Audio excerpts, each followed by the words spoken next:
We human beings are like the nerve endings on the fingers of Gaia, like this wise and ancient primordial being that is Earth.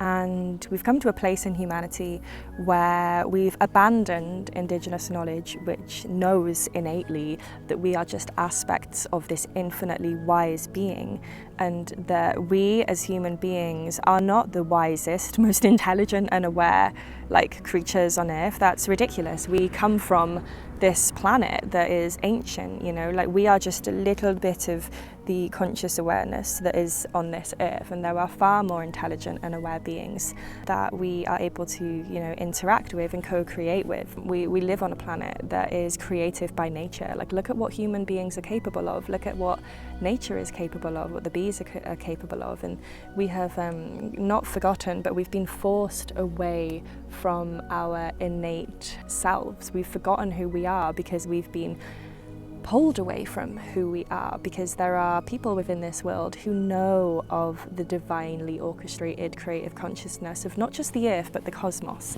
and they use it to their advantage. You know, it's like they've taken away our innate wisdom, and we've got to remember this. And if we look back to, like, for me, I'm Welsh, so I'm really interested in what my ancestors of Britain and Wales believed in terms of the cosmology of the creative universe and the human's expression within it. They talk about the Awen, which is a creative force that dwells within the depths of the earth and within the depths of the being.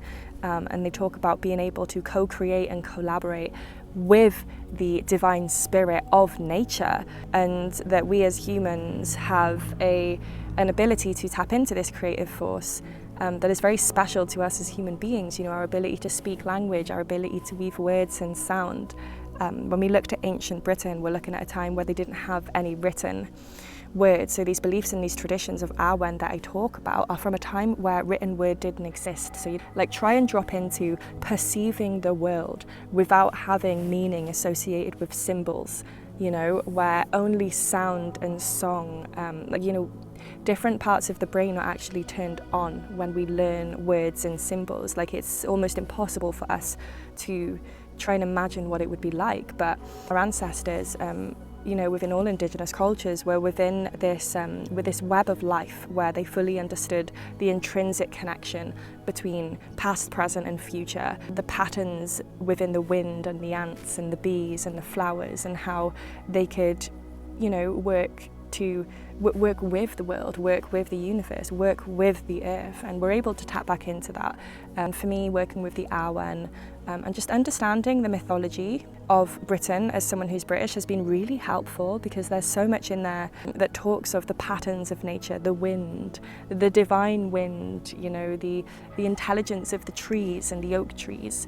I've just got a load of beautiful oak trees back behind me, you know, and when I started to go and seek wisdom and guidance from these beings in understanding their intelligence, like, they started responding to me and treating me with respect. You know, it's like we've got to remember that just because we are, you know, have 5 fingers and 5 toes, like, the only reason that we are as dangerous as we are is because of this, you know, and there are other dangerous creatures on Earth that aren't as aware as us. So, like, physical ability doesn't equal awareness and consciousness and intelligence, and the way that we communicate with, like, the trees, for example, is different to how we've been taught to communicate as human beings. So I just, like, invite you, for those of you who don't already do this, to go out and, like, really approach and introduce yourself to the natural elements as in knowing that they are also aware and intelligent, you know, in really recognizing the being within the natural world,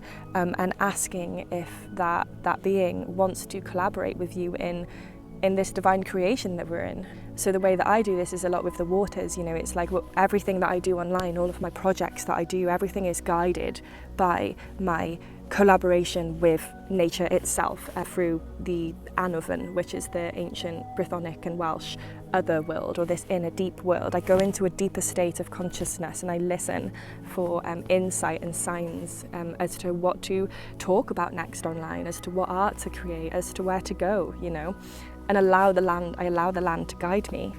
And it's just so beautiful because of the path that I'm walking now really reflects the paths of the ancestors within the mythology that is of these lands, and it's just so beautiful. And I just wanted to pop on here to just sprinkle that into YouTube, that, you know, of course we're not the most intelligent and aware beings on earth. That's just a ridiculous notion, and I'm glad to see many of us returning to the innate knowledge that we are just one part of a very grand and beautiful presence, and to just be more present with that.